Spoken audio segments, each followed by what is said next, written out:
Bom, alunos, na aula de hoje nós vamos tratar aqui do tópico 6, teste de hipótese.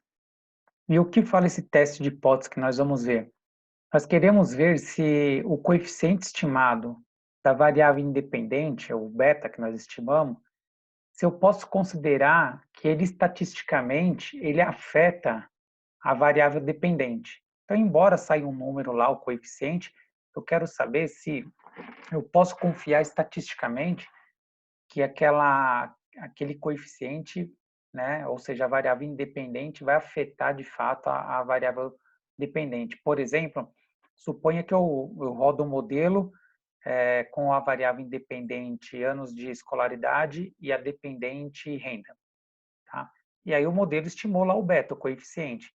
Agora eu quero ver se de fato eu posso considerar estatisticamente se aquele beta, aquele valor que eu encontrei, afeta de fato a, a renda do trabalhador, ou seja, se a variável independente, anos de escolaridade, afeta de fato a renda do trabalhador. Por que nós estamos fazendo esse teste? Porque nós trabalhamos com amostra. E agora, com a amostra, eu quero saber se aquilo vale para toda a população, né? Ou seja, para dados fora daquela amostra. Então, eu preciso ir para a inferência estatística. Então, eu uso esses testes para verificar isso, se aquilo que eu encontrei, né, aquela relação que eu encontrei entre a variável dependente e a independente por meio daquela amostra, se eu posso confiar nela para fora da amostra, eu posso fazer uma inferência, tá bem? Então, vamos lá. Então, nós vamos ver a significância dos coeficientes estimados, certo? E tem duas maneiras da gente verificar isso daí.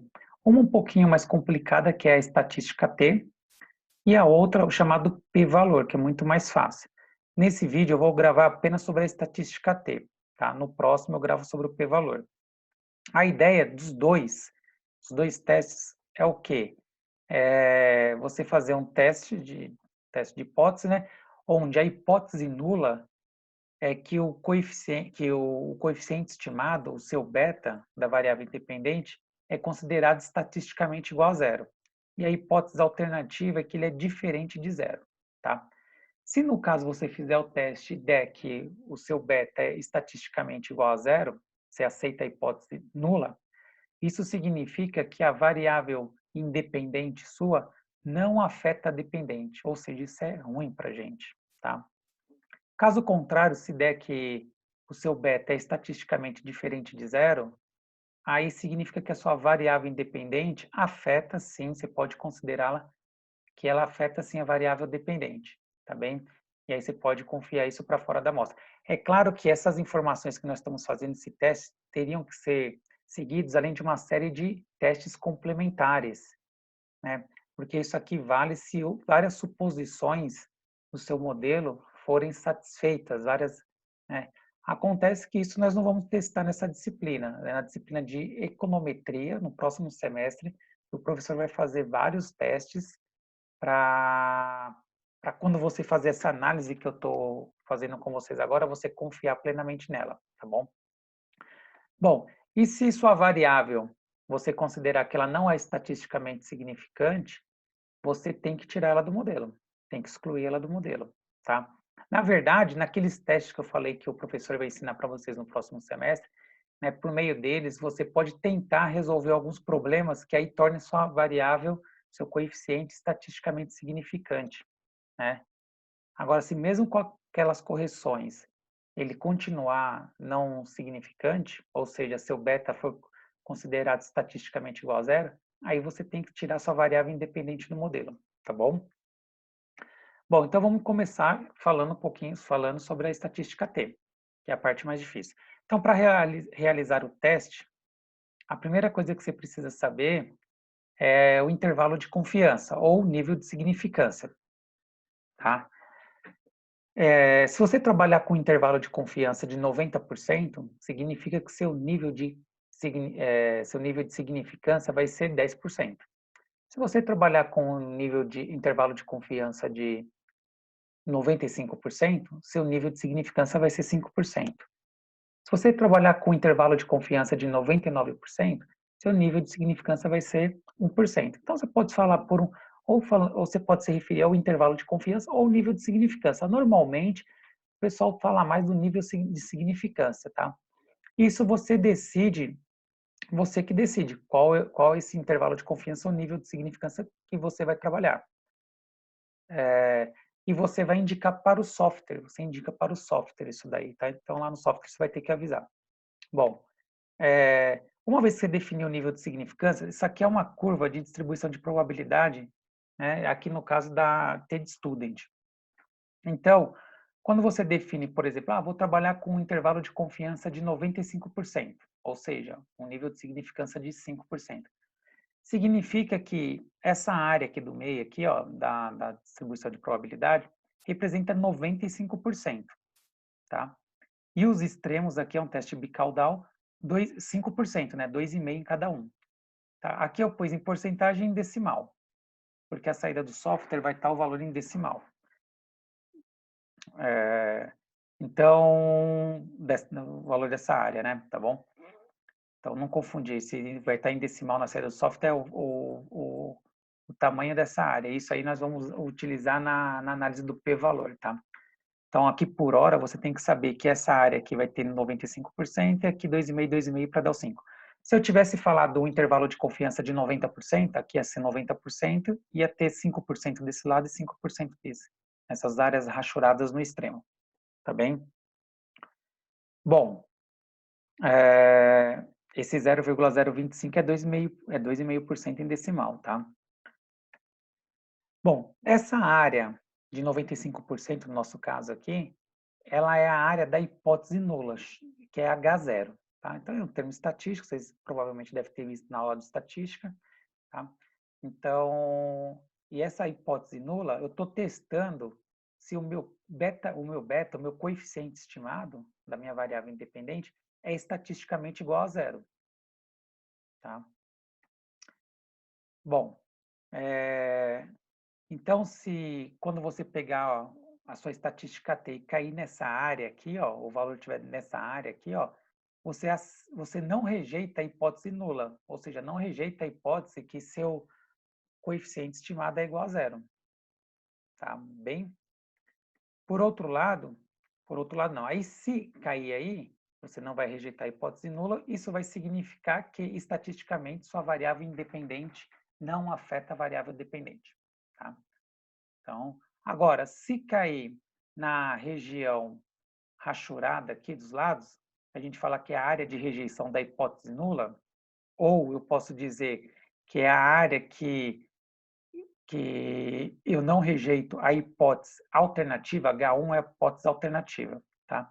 Que beta é diferente de zero, tá? Então, se a estatística T cair nessa área rachurada, aí o que acontece? Eu rejeito a hipótese nula, né? E aceito a hipótese alternativa, que beta é diferente de zero, tá bem? E aí, nesse caso, tá? Eu vou falar que a nossa variável independente afeta, sim, a variável dependente, tá? Então, para a gente tem que cair nessa área rachurada aqui, ok? Bom, então, se cair aqui nessa área que não é rachurada, aqui na área de não rejeição da hipótese nula, aí o que acontece? Eu tenho que tirar a variável do modelo, certo? Porque ela não ajuda a explicar mudanças na variável dependente. A variável independente não vai ajudar, estatisticamente falando, tá? Por quê? Porque ela está sendo considerada estatisticamente igual a zero, ou seja, não tem efeito nenhum. Bom,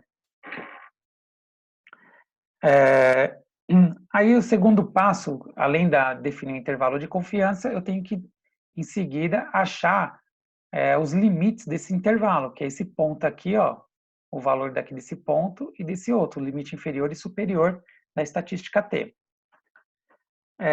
Para nossa sorte, o software nos fornece isso daí, todos os softwares nos fornecem ele, tá bom?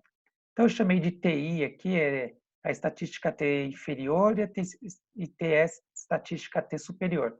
Mas os livros normalmente não chamam de TI e TS, tá? Chama de T. Eu que chamei aqui de inferior e superior. O software vai nos fornecer, como eu já disse. Então, vamos ver onde está no software isso daí. Peguei aqui o Gretel, que é o que nós estamos trabalhando. Então, no Gretel, uma vez que você rodou o modelo, tem essa saída aqui do fundo, certo? Você tem aqui na primeira coluna, aqui são as variáveis, né? O intercept está constante, uma variável independente e outra variável independente. Temos duas variáveis independentes, que o P, que é o preço, e o INC, que é a renda, acho que é a renda per capita americana, se eu não me engano. Tem que ver no meu problema lá. E a variável dependente é o quê? Que é a quantidade de energia elétrica demandada lá nos Estados Unidos. Rodei o modelo, tem aqui estatística T, o padrão, e tenho vários outros valores aqui que eu já vou falar que está atrás desse quadradinho. Para eu encontrar esse limite inferior e superior do intervalo aqui, de confiança da estatística T, eu venho aqui em análise, uma vez que eu rodei o modelo, clico aqui em intervalo de confiança para os coeficientes, vai abrir essa caixinha. E aqui ele vai te dar, tá? O coeficiente estimado, aqui é essa coluna. Então, o coeficiente estimado de preço é esse, do INC, que é a renda, é esse, tá? Que são os mesmos que estão aqui, ó, na saída do software. Pode olhar, ó, são os mesmos valores. E ele te dá aqui, ó, o intervalo de confiança. No caso, esse modelo foi rodado com 95% de intervalo de confiança, tá? Exatamente aqui, 95 e 2,5 de cada lado. E aqui ele te dá o limite inferior nessa coluna da esquerda e na coluna da direita o limite superior de cada uma das variáveis. Então, no caso, eu vou testar aqui a variável, estou testando para a variável preço. Quero saber se o preço de fato afeta a variável dependente, que é a quantidade de energia elétrica. Então, eu pego aqui o limite inferior, coloquei aqui, ó, no gráfico, lá embaixo. Agora, eu vou pegar o limite superior, que é esse aqui, ó, coloco aqui. Bom, então montei. Agora, o que eu preciso? Eu preciso simplesmente encontrar minha estatística T para ver onde ela cai, se cai nessa área da hipótese nula ou da hipótese alternativa. Mas antes, eu vou mostrar isso aqui também, como encontrar a estatística T no Excel, e é muito mais fácil, tá? Aliás, antes de ir para lá, aqui eu fiz no Gretel com 95%. Se eu quisesse alterar, tá, o meu intervalo de confiança, eu viria aqui, ó, nesse alfa, clico nesse alfa, e aí vai abrir essa caixinha. Nessa caixinha eu posso alterar o intervalo de confiança que eu quero, se é 99, 90 ou um outro valor, tá bem? Então no Gretel você altera aqui, tudo bem? Bom, e no Excel, onde eu acho os limites, né? Aqui é a saída do mesmo modelo pelo Excel. Então veja que no Excel você não precisa pedir nada, ele já te dá aqui, ó, a coluna com o limite inferior e superior, né, de cada uma das variáveis aqui da estatística T. Agora veja que engraçado, o Excel ele repete, né, essa coluna é o inferior, superior, e aqui ele repete ó, as duas colunas novamente. Não sei por que ele faz isso, já perguntei para um monte de gente, ninguém sabe me explicar, tá bem? Veja que são os mesmos valores aqui, ó, o limite inferior é o mesmo daqui, superior aqui é o mesmo, tá bom? Bem, então aqui, ó, veja que no Excel ele rodou com 95% também de intervalo de confiança, onde eu vejo aqui, ó, 95%, tá? Então, se eu quisesse alterar, na hora que eu rodasse o modelo, tem um lugar lá para você alterar, tem um campo. Quando eu rodei o modelo, a gente não mexeu nele no Excel, mas tinha lá um campo que você poderia alterar, né? O nível de confiança, lá o intervalo de confiança, o nível de significância. Bom, então o que eu faço? Eu pego, né, olha lá, veja que é o mesmo valor do Gretel, porque é o mesmo modelo que eu rodei. Então, veja que eu tenho aqui, ó, o limite inferior, estou testando para a variável preço, né? Então, vou pegar a estatística T do limite inferior dela, menos 1,47 aqui. E a superior, ali, ó, menos 1,9, né? Pus aqui, ó, tá bem? Igualzinho no Gretel, peguei e joguei. Tudo bem? Se eu estivesse testando a variável INC, que é a renda per capita, eu ia pegar aqui a estatística T dela inferior, colocar aqui, e a superior aqui. Tudo bem?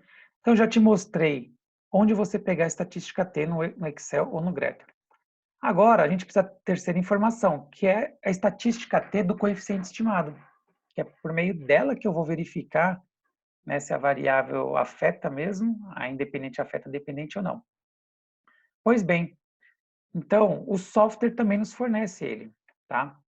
E no software, vocês vão ver que eu coloquei aqui, ó, que ele é a razão entre o coeficiente estimado e o erro padrão. Então, o valor da estatística T que eu vou pegar é uma divisão do coeficiente estimado e o erro padrão. Então, olha aqui, ó, onde está a estatística T? Ela está aqui, ó, no Gretel, que é a saída do Gretel, está aqui, ó, razão T, ó. Então, tem a estatística T da constante, do preço, que é o que eu estou testando, e da outra variável aqui, independente, tá? E no Excel, tá onde? Tá aqui, ó, estatística T, ó. A do preço, aqui em cima da intersecção, que é o intercepto, né, a constante, e aqui da INC, que é a renda per capita, aqui, ó. Então, tem a estatística T dos três. Então, o software me dá a estatística T e os limites inferior e superior. Do Excel sai direto, os limites inferior e superior. Do Greto, você tem que pedir lá, né, por análise aqui e intervalo de confiança. Bem, aqui tem um... Bom, vamos lá. Então, o que acontece? Eu tenho que ver onde essa estatística T vai cair aqui no meu gráfico. Então, veja que menos 14 está onde? Está aqui, ó, do lado esquerdo. Por quê? O gráfico vai aumentando da esquerda para a direita, né? Então, veja, menos 14 é menor que menos 1,47. Então, ele tem que estar aqui à esquerda de menos 1,47, ó. Tá vendo? Ele é menor. Como assim, professor? Para a esquerda vai diminuindo, né? Menos 2 é menor que menos 1. Menos 3 é menor que menos 2, né? Tá bem? Bom, então, ó, ele está aqui, a estatística T, em algum ponto aqui do lado esquerdo. Então, ele cai nessa área rachurada. Então, ou seja, ele cai na área que eu rejeito a hipótese nula, tá?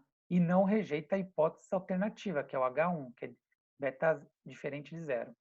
Então, se caiu nessa área rachurada, significa que, estatisticamente, o seu coeficiente estimado, ele é diferente de zero. Logo, ele afeta a variável independente. A variável independente afeta a variável dependente, tá bem? Então, menos 14 caiu nessa área aqui, tá? Da hipótese nula. Então, rejeitei a hipótese da hipótese alternativa, rejeitei a hipótese nula. Então, significa o quê? Que esse coeficiente que eu estimei aqui, ó, o preço, menos 1,28, né? Ele é estatisticamente significante. Logo, posso falar que o preço afeta, sim, a quantidade demandada. Tá bem? Então, vamos fazer alguns outros exemplos aqui, né? Então, coloquei aqui no quadrinho, vai estar nos slides para você, né? Como o beta é diferente de zero, porque a estatística T caiu aqui. Então, eu digo que a variável independente afeta, sim, estatisticamente a variável Q, minha variável dependente. Tá bem? Bom, aí eu vim aqui para o mesmo modelo, só que agora eu vou analisar a variável renda. O mesmo modelo, agora eu vou variar a variável renda. Com 95% de confiança. Então, eu pego os limites inferior e superior, pego aqui no Excel, né, ou no Greto eu vou lá e peço. Então, veja, da variável renda, deu quanto aqui, ó, limite inferior, ó? 0,008. Então, jogo lá. E a variável, o limite superior, a estatística T aqui do intervalo, deu lá 0,01, um monte de número, né? Pus aqui abreviado. Então, montei os limites. Agora eu pego a estatística T. Tá aqui a estatística T, né? Olha lá, no Gretel tá aqui, ó, 21,38. No Excel tá aqui, ó, 21,37, porque tá usando mais casas decimais, né? O Gretel arredondou aqui para 8, a última casa decimal. E veja onde ele está. Onde está 21,37, 21,38? Ora, aqui 0,008, então tem que estar para cima dele. Está para cá, 0,01, o número 21,37 é maior que 0,01, né? Então está para cá, ó. Então ele está em algum ponto aqui nessa área aqui, ó, rachurada, tá? Se ele está nessa área rachurada, ele está na área de que beta é diferente de zero. Se ele é diferente de zero, significa que a minha variável independente NC renda afeta sim a variável dependente quantidade demandada, tá bem? Porque caiu aqui na área da hipótese alternativa, do H1, tá? Se tivesse, então eu rejeitei a hipótese nula, que o beta, que o meu coeficiente é estatisticamente igual a zero, tá? E não rejeitei a hipótese alternativa, né? Que ele é diferente de zero. Então, caiu na área rachurada aqui ou aqui, tá? Significa que o beta é estatisticamente diferente de zero, logo a variável independente afeta a dependente. Caiu aqui nessa área aqui, ó, no beta zero igual a zero, significa que a minha variável independente não afeta a minha variável dependente, ok? Vamos fazer alguns exercícios aqui. Então, eu peguei aqui, agora eu fiz uma pegadinha nesse exercício com vocês. Então, eu dei aqui, ó, considere o seguinte intervalo da estatística T, então o cara já te deu o limite inferior e superior da estatística T aqui, ó, no intervalo. Ele fala que está trabalhando com nível de significância de 10%, ou seja, o intervalo de confiança é de 90%. Então, você tem 5% de cada extremo aqui, ó, tá? E aqui no meio, 90%. E ele te dá a estatística T, ó, menos 3,1. E pergunta, essa variável aí, a minha variável independente, no caso, ela afeta a minha variável dependente? Então, eu tenho que ver onde essa estatística T da variável, menos 3,1, cai aqui no gráfico. Tá? Bom, só que aqui, qual é a sacada, a pegadinha que eu falei que tinha lá no começo? Veja, o software, ele te dá sempre o limite inferior na coluna da esquerda e o limite superior na coluna da direita. Mas aqui, não, ele te deu fora de ordem, tá? Ele não te deu como sai no software. Então, o meu limite inferior é o número sempre menor, tá? Então, ó, o menos 2,06 é meu limite inferior, porque ele é menor. Você joga sempre para a esquerda o menor. E o 2,06 vai para a direita, porque ele é maior, né? Veja que o número aqui vai aumentando da esquerda para a direita, vai aumentando, né? Então, toma cuidado. Se não for no software que sai na ordem, você vê aqui qual é o valor menor e joga no limite inferior, tá? E o valor maior no superior. Bom, agora eu pego minha estatística T menos 3,1 e vejo onde ela está aqui no gráfico, certo? Menos 3,1 está onde? Tá... Menos 3,1 é menor que menos 2,06. Está aqui do lado esquerdo, né? Vai diminuindo para cá, ó. Então, ela está nesse ponto aqui, ó. Então, isso significa que está nessa área que eu não rejeito a hipótese alternativa, tá? Então, eu aceito a hipótese que beta é diferente de zero. Logo, a minha variável independente afeta a minha variável dependente.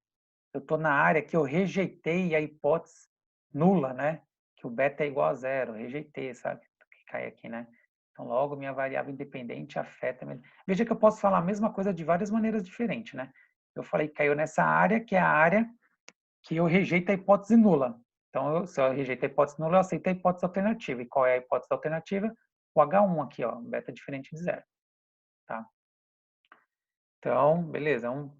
Então, nesse caso, eu posso dizer sim, né, que a minha variável independente afeta a minha variável dependente, porque minha estatística T caiu na área da região de rejeição da hipótese nula, né? Essa área é a rejeição da hipótese nula, ou seja, de aceitação da hipótese alternativa. Um outro exemplo. Te dei agora de novo os intervalos aqui em cima, então você vai montar. O menos 8 vai para a direita, porque ele é maior que menos 2,56, ou o menos 2,56 é menor, né, que o menos 8. Então, sempre, né, usa aqui, se não for na saída do software, presta atenção nisso. Tá? Coloca o menor valor sempre aqui no limite inferior. E agora eu pego a minha estatística T e vejo onde ela cai. Menos 2,3 é maior que menos 2,56, então tá para cá. E é menor que menos 1,8. Então tá aqui, nesse intervalo aqui, ó. Certo? Tô na área que... É que eu não coloquei aqui escrito, sumiu, né? Tô na área de não rejeição da hipótese nula. Qual que era a hipótese nula? Beta estatisticamente igual a zero. Então, se meu beta é estatisticamente igual a zero, eu estou falando que minha variável independente não afeta estatisticamente a minha variável dependente. Então, logo, eu deveria tirá-la do modelo estimado. Tá bem? Então, caiu aqui, ó. Ok? Então, caiu na área que beta é estatisticamente igual a zero. Hipótese nula. Tá bem? Bom, bom, e aí a parte da estatística T, a análise, está aqui. Eu vou finalizar agora o vídeo, né, e vou gravar agora explicando pelo p-valor. Pelo p-valor é muito mais fácil de você verificar se a variável é significante ou não, tá? Então, finalizar aqui e vamos para o próximo vídeo, tá bem?